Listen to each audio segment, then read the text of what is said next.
Thank you, Governor Engler, for initiating this great forum this afternoon.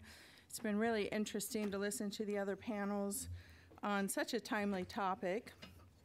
As some of the panels have discussed, and we're all here to talk about, this Joint Select Committee and its charge to at least come up with 1.2 to 1.5 trillion in deficit reduction, either through spending reductions, taxes, or a combination of the two. Our panel is really charged with focusing on the revenue side of this equation. Most of the analysts believe that the United States faces two big economic problems. This large structural deficit that this super committee is charged with trying to come up with at least an intermediate term solution, and this weak economic growth and high unemployment. It's rumored that during the debt limit discussions during the summer in July, that as much as $800 billion of revenue increases were being discussed. But in the end, the legislation did not include any revenue increases. But as people have discussed earlier today, revenues could be on the table for the Select Committee. So some of the big questions that we were asked to discuss, what role will taxes play in this deficit reduction effort, the current effort, and whether tax reform, which many believe can be a major contributor to improving economic growth, improving our investment situation, and stimulating job growth, will that be part of the recommendation of the super committee?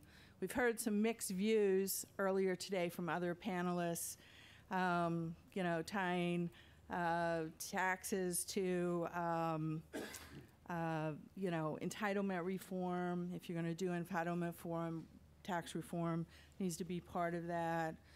Other panelists have thought that maybe tax reform would divert the main attention from dealing with the spending side of the equation. So there's a whole mixed bag of how taxes come into play here. So we have a great panel that I'd like to introduce now who will help us sort out these questions.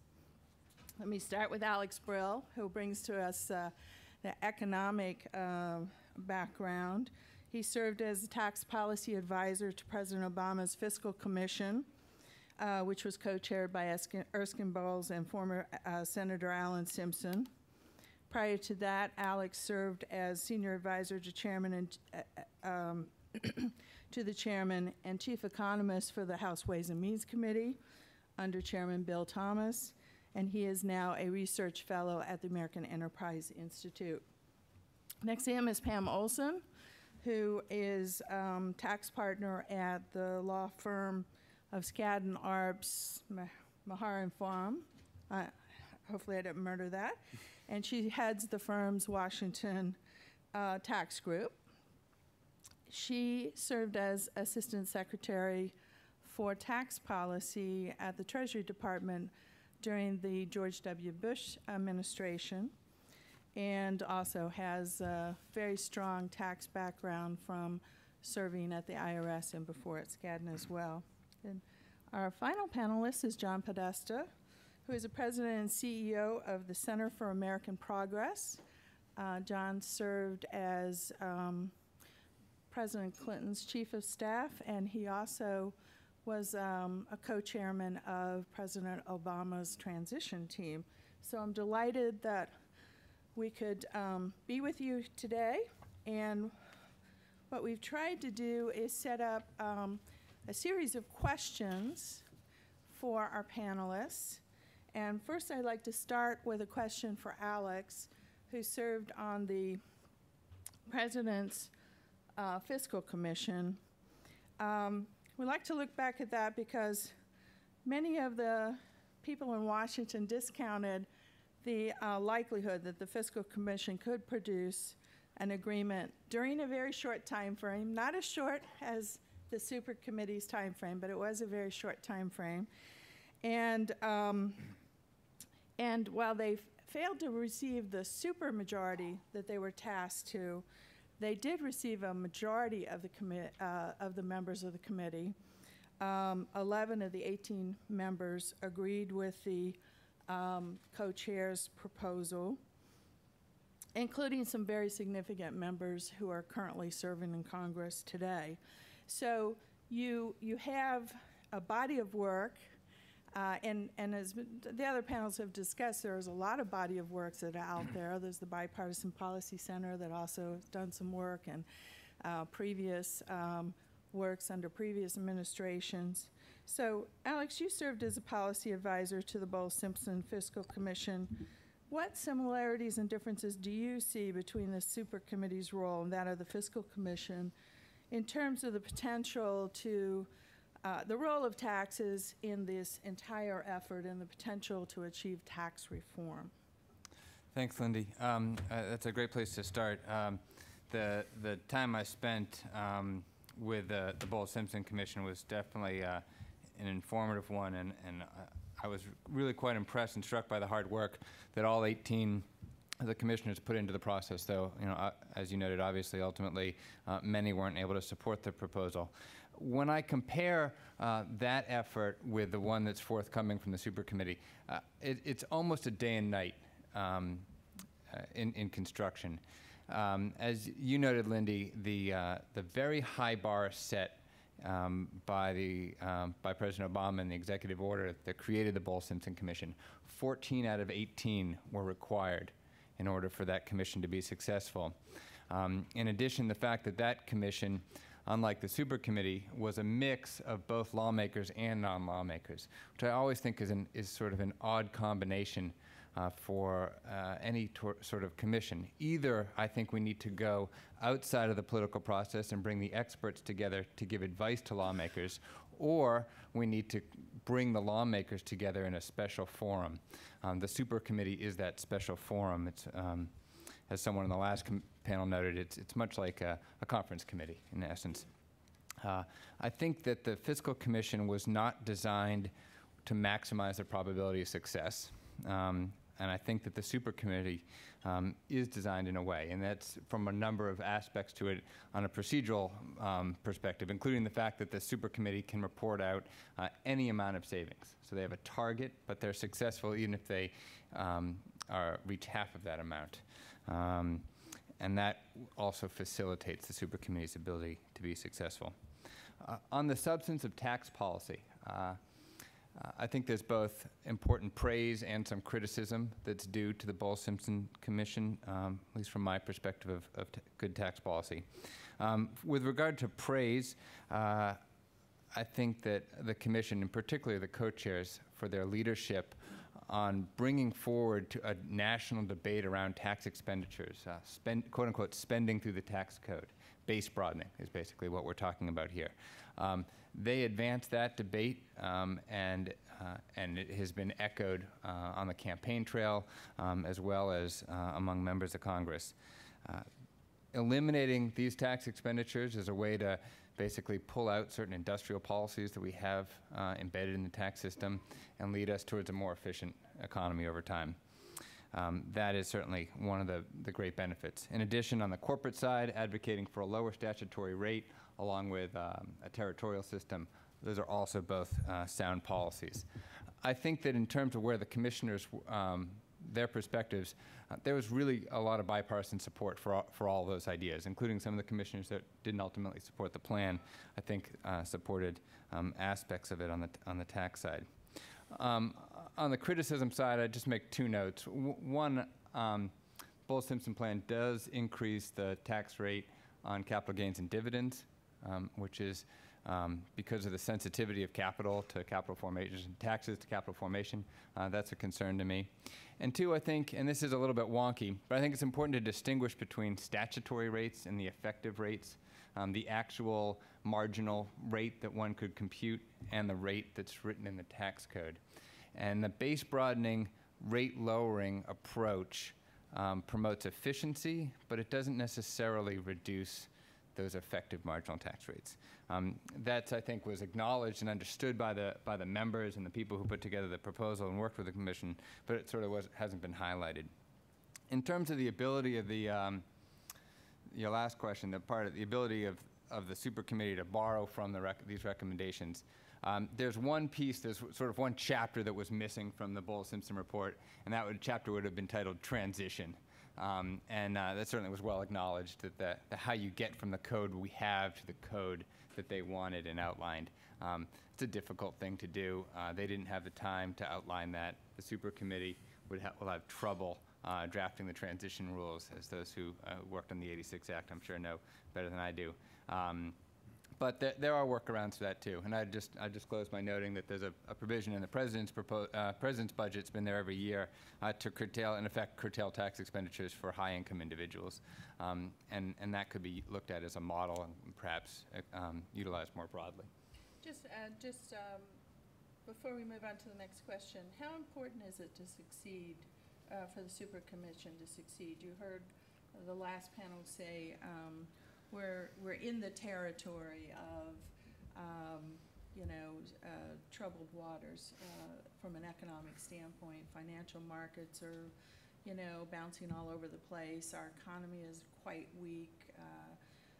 Unemployment is still pretty high, especially when you look at it with a lot of the additional factors. So each of you, I'd like to hear, how it kind of sets the groundwork for the rest of our questions. How important is it for them to succeed? And Alex, you can start as our economist again. Sure. I mean, I'd just say that, that one, I think that they will succeed to some level, and I think it is critical. The exact magnitude within the budget window, I think, is less important as perhaps what the 10th year number is or what the out year trend is in terms of savings. That'll be, I think, what the market's looking for, is what are we doing in the 10th and beyond window, 10th year and beyond part of this. John? I think it's very important that they reach an agreement of some sort. And I'm sorry to hear the low statistics at the end of the last panel, because I do think it's important that they succeed. And I think it's important because I think what we need is a showing of some bipartisanship. I think one of the things that's troubling the economy right now is the uncertainty about whether or not our political system is up to the challenge of dealing with the deficit and dealing with some of the difficult decisions that have to be made. And so success at some level, I think, would be a tremendous benefit to the economy for the certainty that it might provide. Well, I think you only have to look back at what happened over the course of the summer and the effect of kind of gridlock and dashed expectations and what that did to confidence and what it did to the economy, to say that if we go through 3 more months of that with an outcome, and even that ended in $1 trillion worth of savings, but it still had a tremendous impact, I think, on the real economy. I think if we go through 3 more months of that with nothing to come out the other side, I think it would have probably even a more negative effect on the real economy. So I think there's a very high premium on putting a deal together. I think Alex made a very important point, which is that this committee is charged with, it doesn't have a predetermined level in which it can come together. So I think there's a fairly high probability they'll do something. They'll agree to a package that will further reduce the long-term deficit and debt outlook, although we'll get to this, but my expectation is that big deal, if you will, is probably beyond the scope of what the committee is likely to produce over the course of the next, what really amounts to 10 weeks. Well, now that you've mentioned big deal, and people have all talked about the need for a big deal today, it's reported that the president will lay out a $4 trillion deficit reduction plan in the near future. Kind of not sure if this is the Thursday night proposal or if these are in separate tracks. So far the president has been advocating a revenue component as part of deficit reduction solutions, and has identified both in his budget and publicly some, ways to raise revenues, both from upper income individuals, from the oil and gas industry, from taxing corporate jets and other things. And some have suggested that this is the opportunity for the president to lay out a more comprehensive way to achieve all those things. So, John, if you were advising the president, and I know you're not, or if you are, you're not speaking to that, what would you recommend regarding potential tax reforms as part of a deficit reduction package, and what on the revenue side is really the best way to grow the economy and produce revenue at the same time as trying to grapple with this deficit situation? Well, let me. I want to answer that question, but I want to give it a little bit of context, Sure. if I could, which is that I think we'd all agree, whatever our politics, that the tax code today is riddled with inefficiencies and loopholes, and it's simply, in my view, that we may not all agree about this, but it's simply, in my view, not raising enough revenue. And I generally try not to be too nostalgic to my era in the Clinton White House, but it was 3 years in which we not only balanced the budget but created a surplus. And so I think it bears some points of reference to where we are today. In the Clinton Code, that produced very strong job growth and very strong levels of business investment, we were raising about 20% of GDP in those years at the end of the 90s. In the last year, 20.6% of GDP coming in as federal revenue.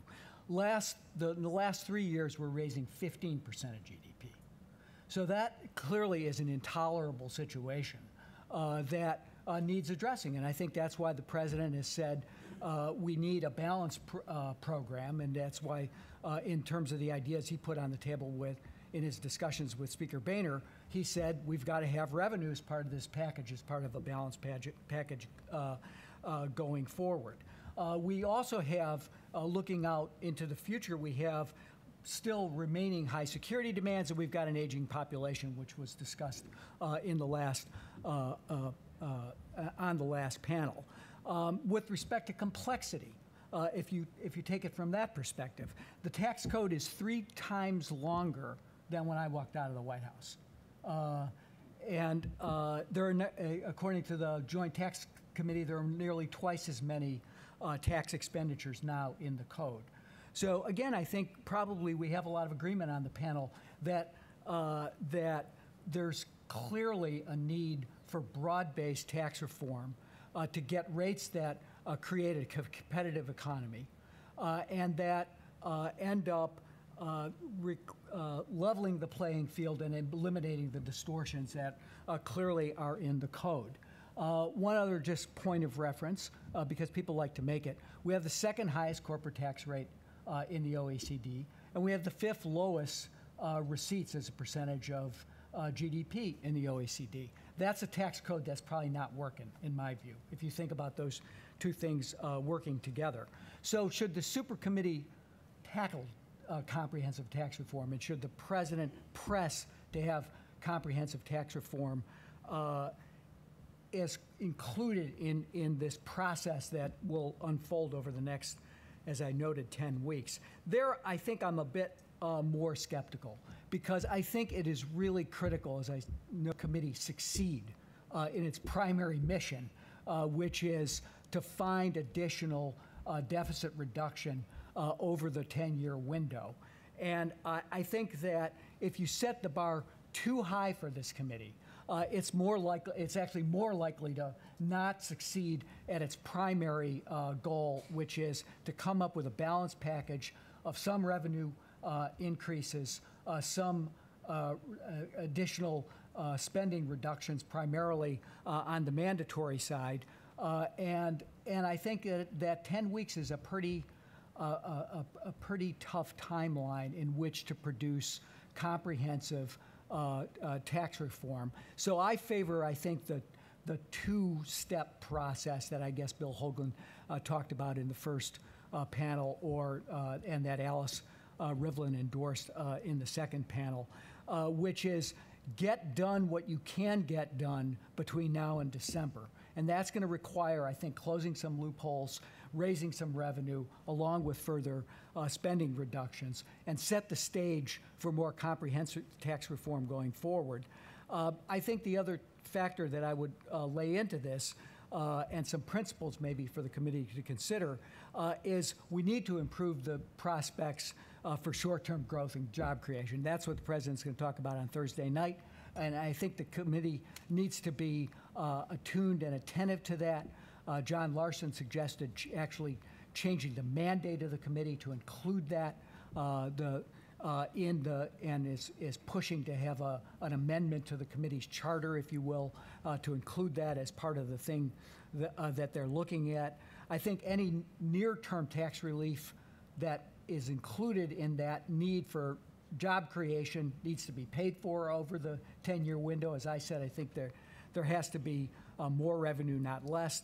And I think the reform code has to raise adequate revenues, taking into account those changing demographics. So we need to broaden the base and distortions and create a competitive code. But I think that the chances of actually accomplishing all that, and the one thing that's different between Simpson Bowles and this committee is they actually have to write legislation.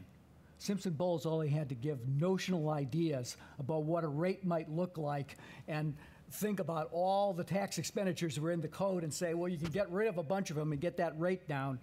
These guys actually have to, and one woman, if I remember right, have to actually write the legislation that would accomplish that. I think that's very hard to do over a 10-week window.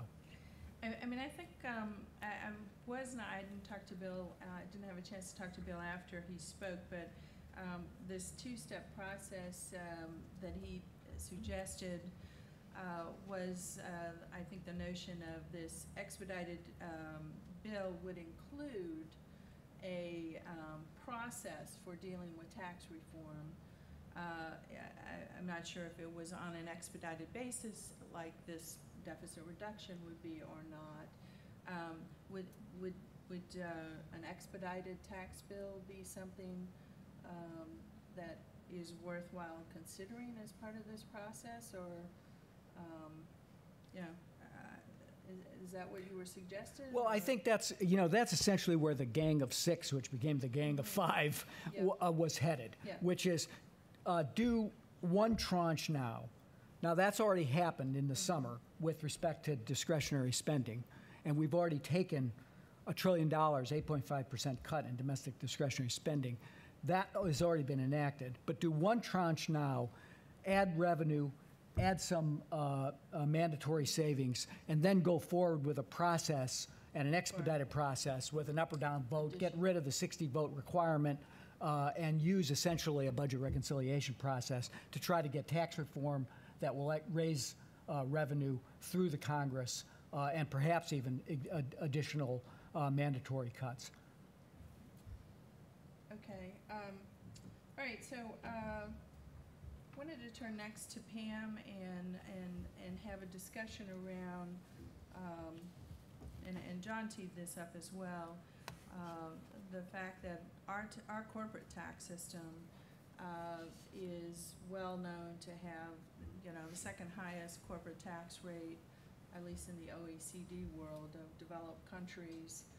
And we also have a pretty much out-of-date international tax system when you compare to the majority of, not exclusively, but the majority of the countries in the OECD who have been moving very rapidly towards exemption systems or territorial style systems for business activity that's earned outside of the jurisdiction of the home country.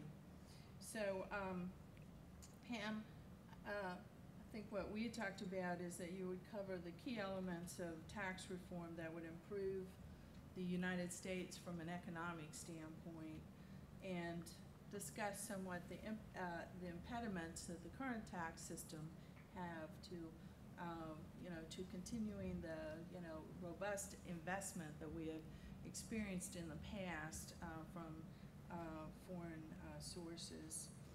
and that could be corrected through a comprehensive tax reform effort. Pam is our resident deep dive tax lawyer who works with clients all the time on these kinds of issues. But we won't try to do that deep a dive in Okay. the time remaining. That would probably be a little bit like trying to do comprehensive tax reform in the 10 weeks that the super committee has.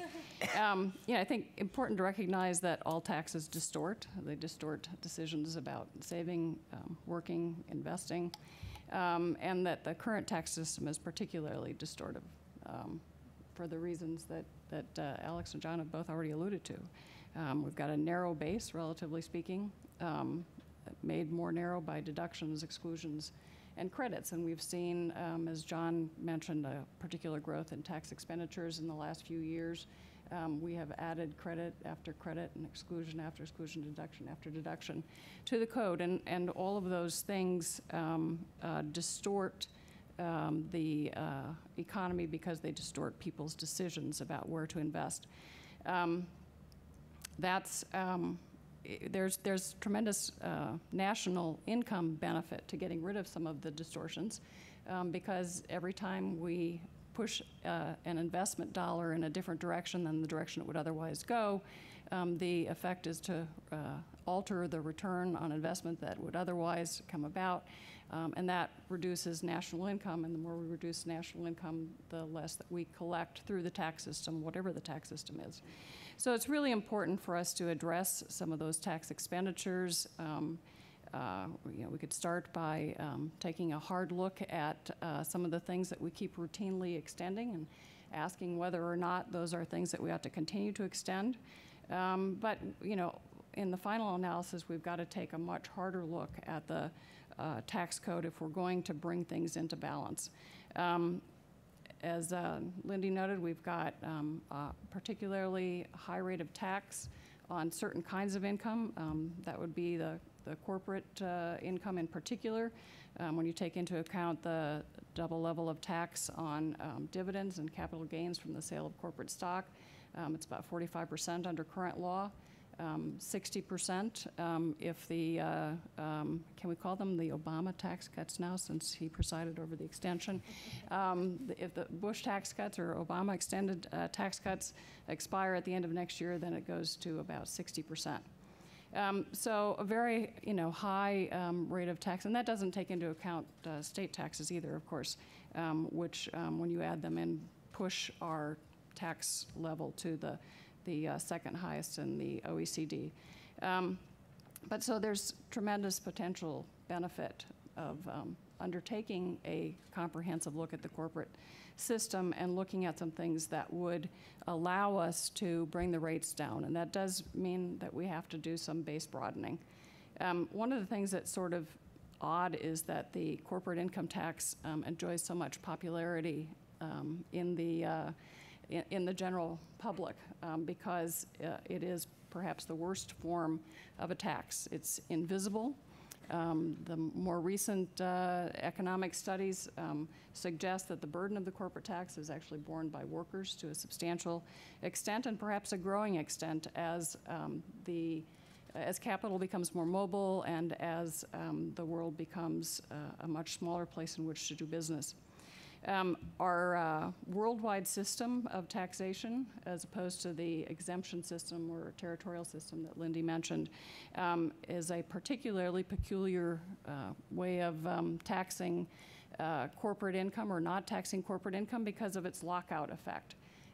What has sometimes been described as an investment tax credit to keep your money invested offshore. It's a system that really does not make any sense and one that should definitely be reconsidered. I think it's important as we look at all of this, we keep talking about doing things on a revenue neutral basis, and I happen to be in John's camp. I think we actually need to raise more revenue than we're currently raising. On the other hand, I'm very skeptical of the notion that we ought to try to do it on a revenue neutral basis in the corporate community. As perhaps Alex would suggest, that would not be doing the right things with effective marginal rates. But I think we need to look hard at what other countries are doing and recognize the fact that there's a global competition for capital, there's a global competition for jobs, and other countries are willing to do things to attract capital that they know will bring jobs to their country and ultimately do good things for the economy and generate more tax revenues in their countries by reducing rates, by putting in fairly dramatic ways of attracting innovation and intellectual property, research and development. So we need to look at all of those things. Now, that always suggests to me that we ought to be looking at another tax base as well. And I think as we look at what we ought to be doing on the corporate side, we need to take into account what's going on in the rest of the world, whether the tax system is the best tax system, or whether we ought to be looking at another base that might be more conducive to economic growth than our current income tax system. And that would, of course, be some form of a consumption tax. Thank you, Pam. Does, any other comments from the panel? Well, I think that that the one question, as if we're going to try to move towards a territorial basis, is getting the balance right, so that you don't have a circumstance where profits essentially take flight to tax havens and low tax countries. And I think most of the countries, or at least the major industrial countries that have moved to a territorial basis, have also increased protection on the on those kinds of questions, and I think that that's what really needs to get on the table, and we need to take I think a hard look at. That's, again, I come back and say it one more time. That's why I'm skeptical that you can actually get this done in 10 weeks. Which is that what you want is to strengthen the competitiveness of the United States economy. You want to create strong incentives for investment here. You want to make the United States the best place to invest in the world.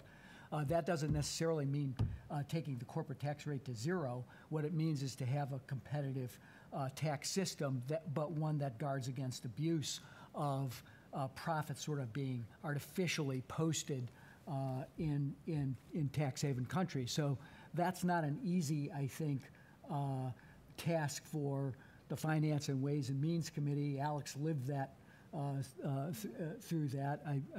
I commend anybody who actually survived Bill Thomas for a couple of years. But I think that getting that balance between the states do that through a formulary system, how that's going to work globally, whether that needs to be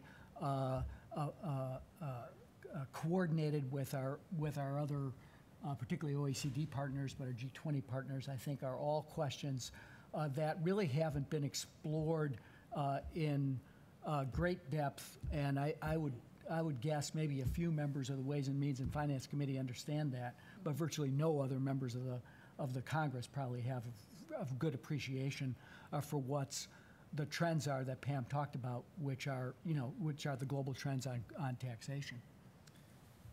I'd echo one part of John's comments. I agree that the complexity in making these changes in the time is certainly a challenge. It would be a challenge for the Ways and Means Committee. It's going to be a challenge for the Super Committee. These international aspects are critical, but to be able to figure out, earlier I was talking about the transition rules for eliminating tax expenditures. The questions that John's raising about enforcement and things like that are difficult. The Treasury Department spends years thinking about ideas along these lines, not weeks, and certainly true for the tax writing committees as well. To the point that we've all made about the high rate that on the corporate side, I just note that a lot of the, not all, but many of the inefficiencies and inequities and distortions in the corporate code are mitigated with a lower corporate tax rate. So that may not be a complete solution. It's certainly not. There are certainly other inefficiencies that'll remain.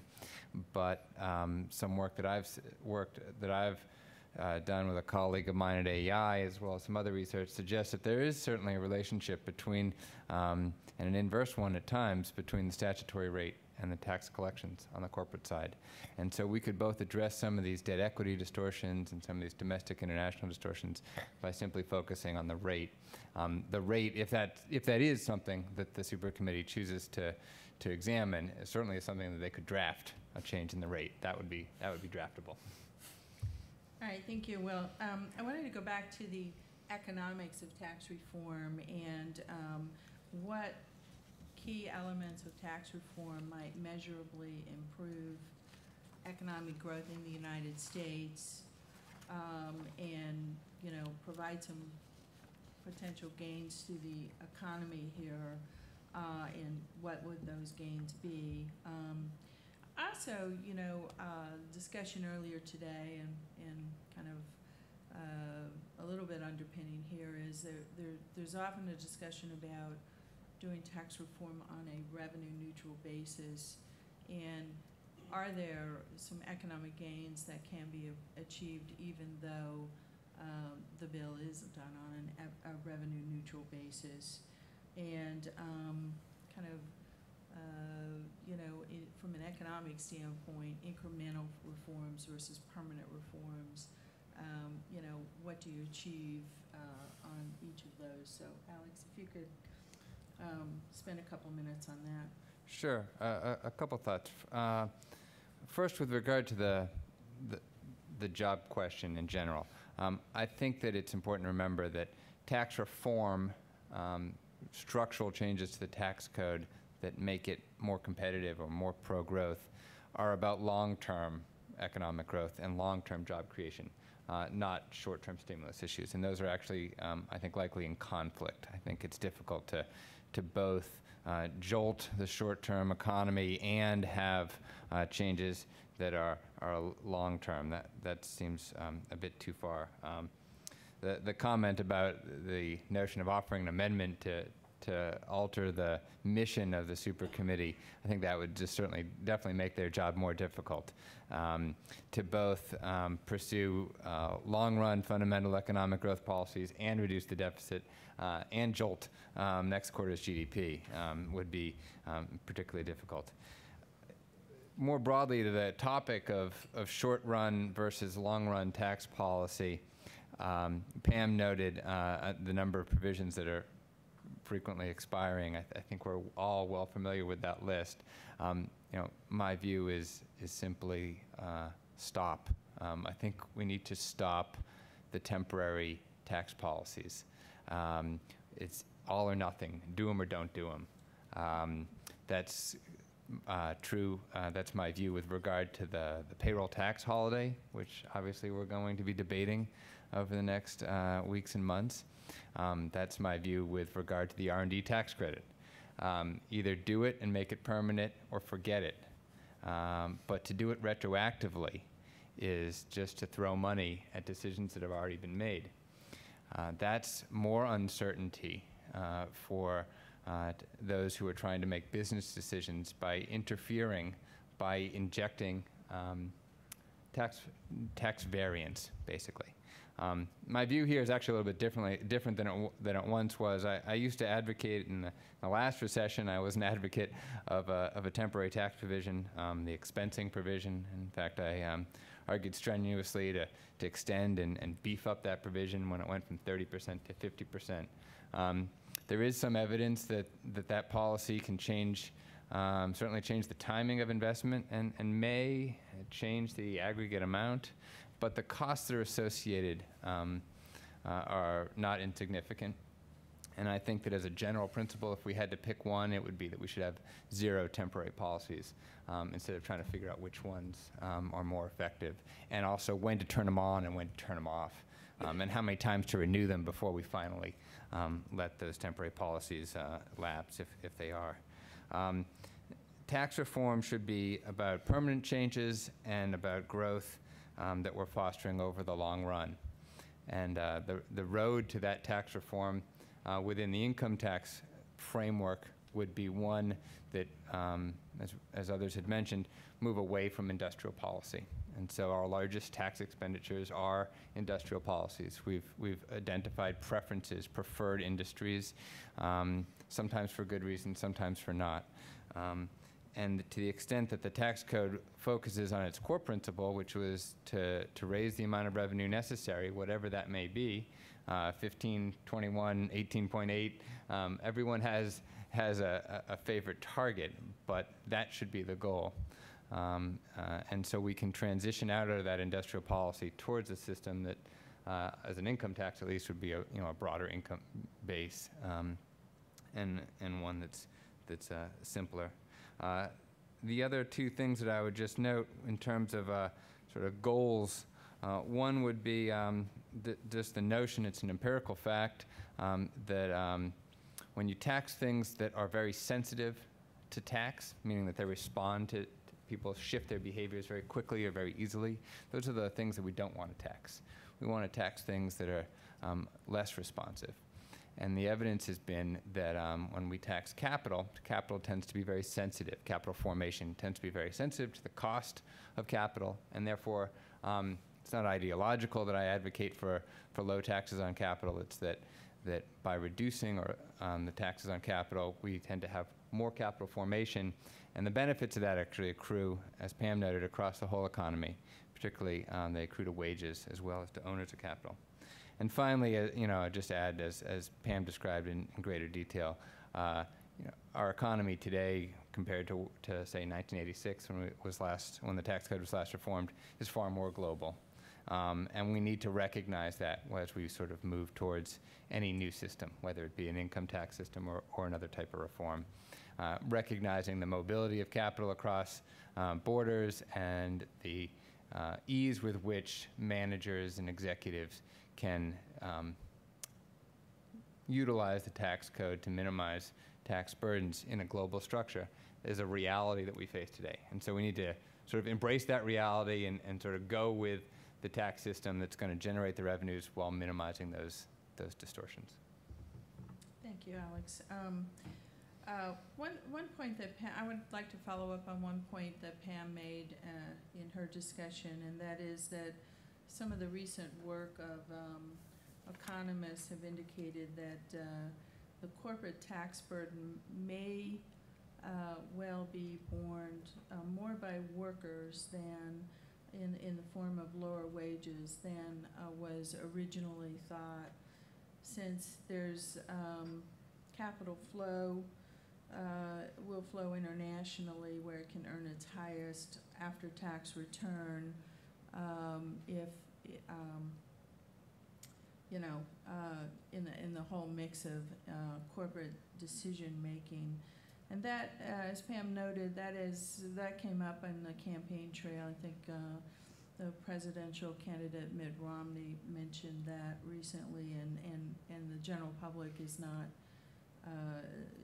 because the corporate tax is invisible, as Pam said, did not really resonate with the general public. But I wanted to see if, John, you could weigh in on this point in terms of what the Democratic policymakers are thinking with respect to corporate tax reform, and whether or not, in light of the recent long period that we have of unemployment so high, weak economy, whether or not there's a shift in view that a reduction in corporate income taxes might be beneficial at this point to help both with the economy and with employment in the United States.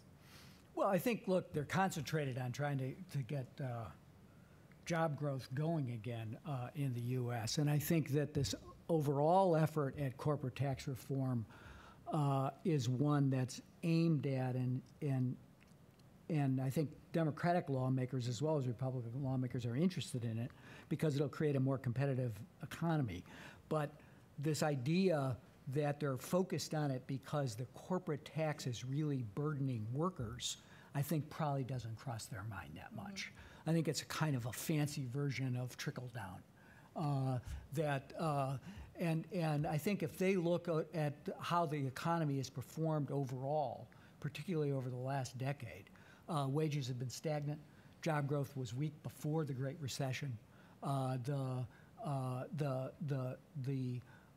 tax breaks concentrated on high-income earners. produce very low growth, low job creation, low business investment, and I think that, so that argument, I think, is not particularly compelling to lawmakers who are kind of looking at history and looking at the facts and trying to make judgments about what they, about where they need to make appropriate changes in the code. I would say that if anything, the concentration is going to be, again, on creating the conditions for demand amongst the middle class so that we can get more demand in the U.S.-based economy and see stronger patterns of growth in the overall U.S. economy.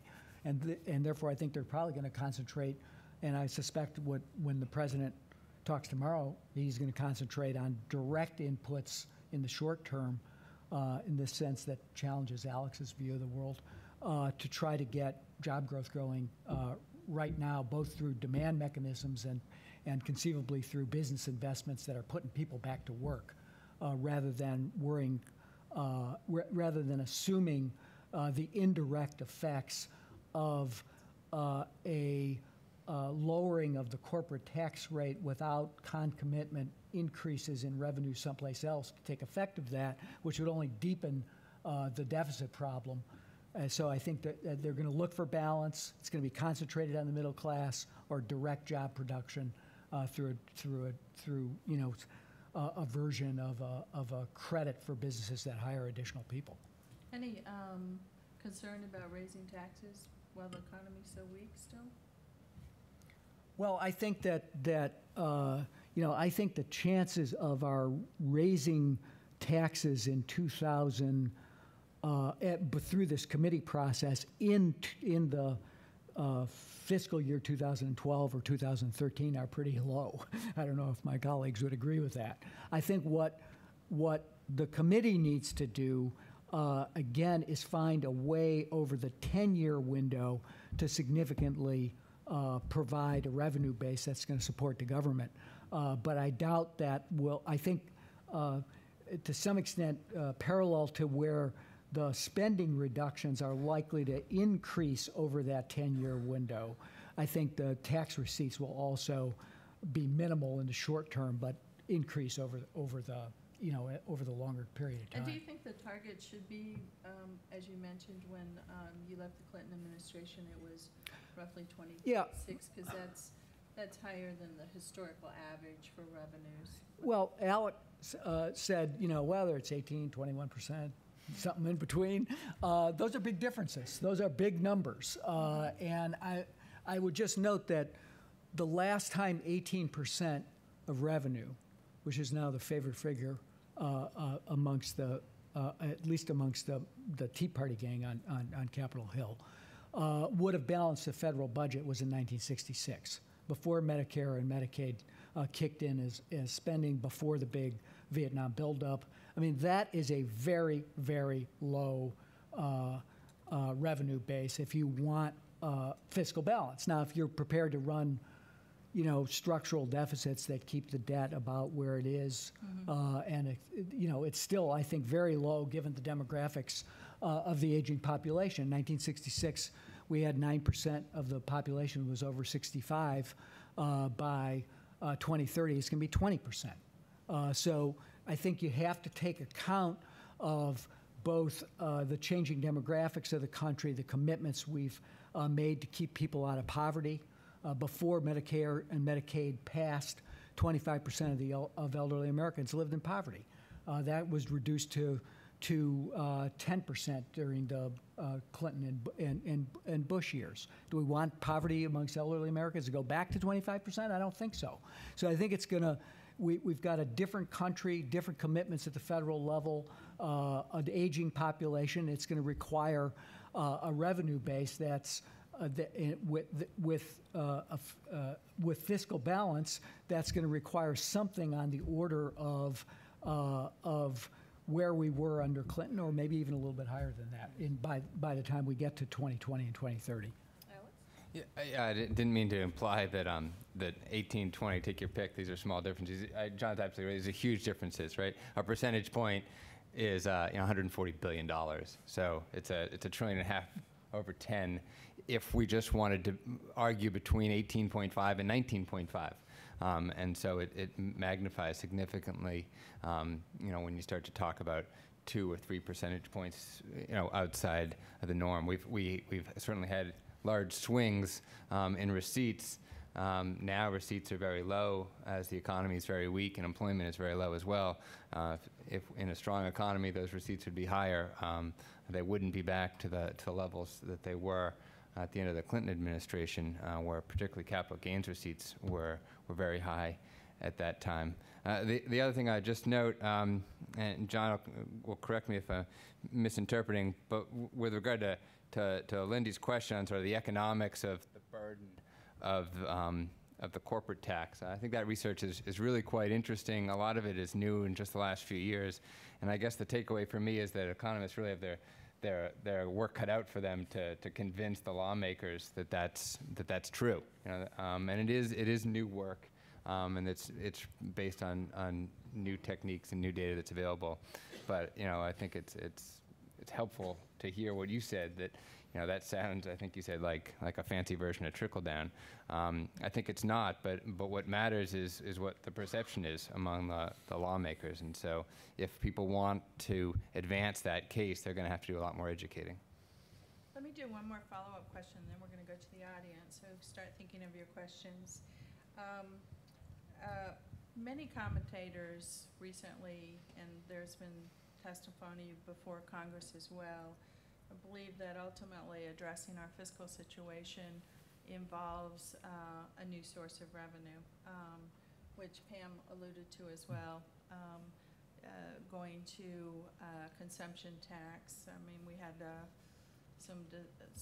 you get almost a weekly discussion in the media on one of the differences between the United States and the OECD countries and most countries around the world is that they do have some sort of a broad-based consumption tax. So does the panel see any serious consideration of a broad-based consumption tax on the horizon here? And Pam, we'll start with you. Since you Okay. As part of the raised this super committee, I would say no. I don't see it as part of the discussion. But I do think that over the course of the next few years, our fiscal situation is going to compel us to look at it. And that's because of the promises that we've made to seniors that John referred to.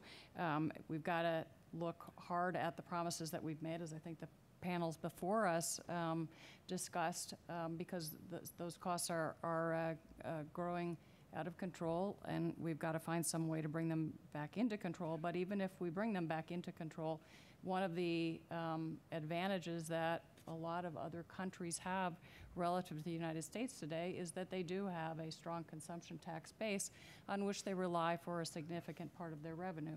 And if the economists are right, and that is as much better tax way of taxing the economy than an income tax, then they have an advantage over us in funding the same kinds of long-term needs that we do. So I think we need to take a hard look at it. Now, there are obviously other kinds of taxes that could be considered. I think AEI did a study a couple of years ago on an energy tax as an alternative to cap and trade, and I think AEI was careful to say they weren't advocating one, but it is an example of another kind of base that could be looked at as a way of raising some revenue.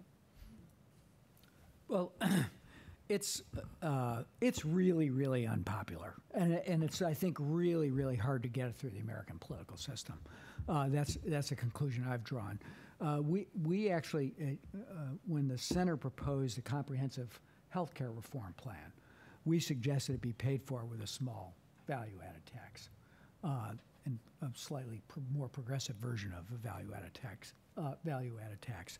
Most of the ideas that were included in that health care reform plan ended up one way or another finding their way into the Affordable Care Act, except for the tax, which was it's just really, really unpopular. It's easy to demagogue. It's very, I think, tough to get it through the system. I think it's economically, from the perspective of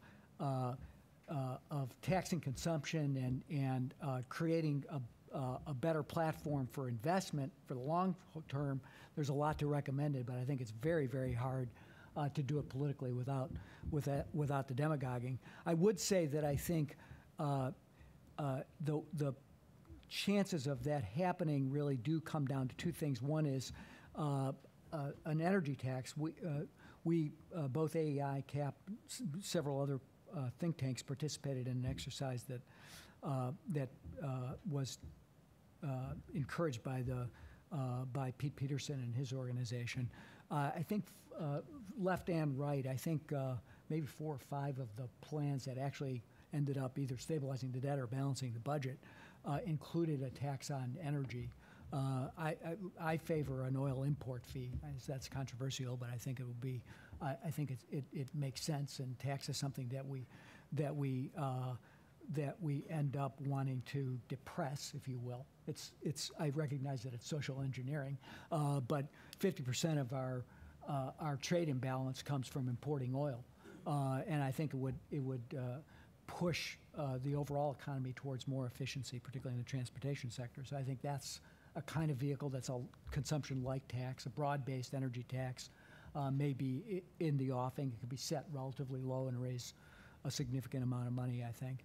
But I think trying to move to a broad-based VAT now, I think it'd be just very, very politically difficult. The politics are certainly interesting. It seems that the Republicans have concerns about a VAT because they fear it fuels big government, and Democrats have concerns about a lot of consumption taxes because they're perceived as being regressive, and so they sort of can come together and agree that they don't like this idea.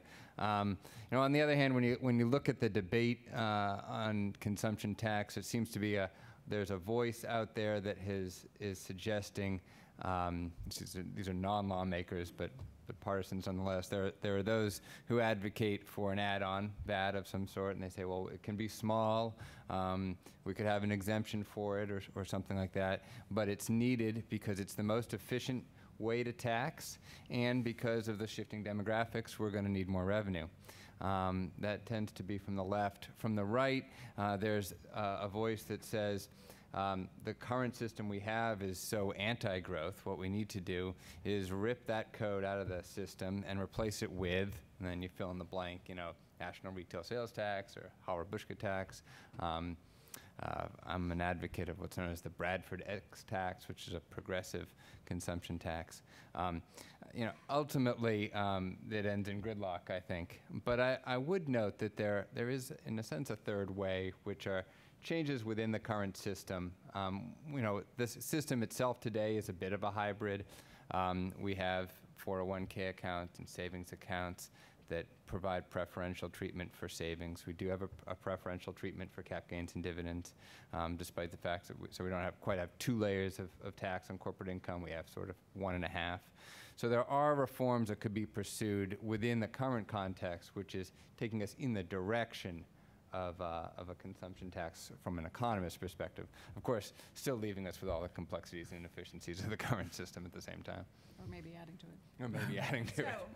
Do we have any questions from the audience? Because we have just like 2 minutes here, so not over here. David? David Morgan with American Express. This is a question for John. You mentioned that you saw that some sort of tax provision should be in this package that's committed, even in the short term. Do you have a sense of sort of the level, 100 billion, sort of what would sort of make sense, or? Well, hope springs eternal in my heart. I think that the president, Alex will correct me. I think Simpson Bowles was 2-to-1, two parts spending reduction, 1 part taxation. If you take that as a formula, and I think the president sort of maybe was 3-to-1, but if you take that as a formula, and we've done $1 trillion in the summer round, then you'd probably end up if you're in that 1.2 to 1.5 range, you're looking for a 50-50 balance. Now that passing the House of Representatives is, with Republican votes, is probably maybe a tall order, but I think that that's probably where that would be at least beginning to add balance into what the deficit reduction short-term program looks like, and then over the long term, I think you'd accomplish that with revenue for mandatory spending reductions if you're in a two-step process. Right here. Bill Lane with Caterpillar, so this is going to be a little self-serving. Do you need the microphone in order for it to be on the, yeah, sorry. Bill Lane Sorry, with Bill. Caterpillar. It's going to be a self-serving question, so I'll repeat that too. Clearly when the president speaks in a couple nights, it's a big push on infrastructure. Now the commission did a good job talking about a gas tax being increased.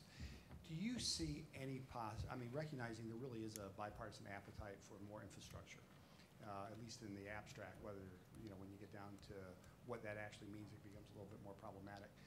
But do you see, at least as it relates to making a down payment on infrastructure, anything that would follow the commission's lead as far as, it's actually pretty responsible as far as stopping the diversion and increasing the gas tax and things of that sort? Any room to maneuver there? Because, that's the one aspect that people are, genuinely supportive of on both sides of the aisle.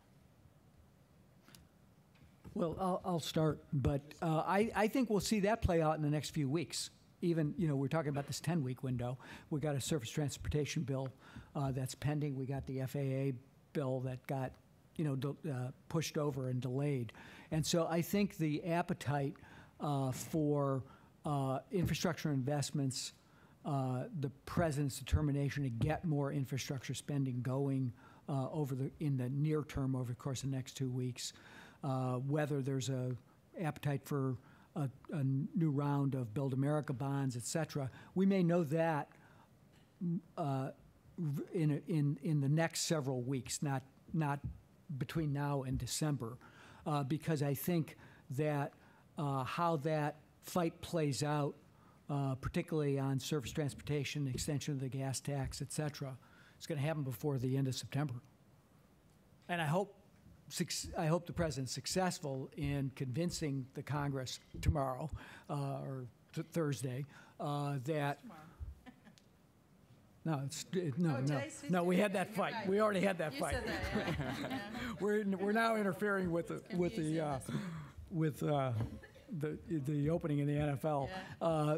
So I hope he's able to convince the Congress that they need to move forward with that legislation and do it in a way that actually accelerates infrastructure investment right now, because that's going to put people back to work. And again, that needs to be paid for. So we need to, at a minimum, we need to extend the gas tax. Simpson Bowles call for an increase in the gas tax. I guess I would say that I still favor the oil import fee. Okay, so we're over time, so I can't take any more questions. Please join me in thanking the panel. They were great. Thank you so much.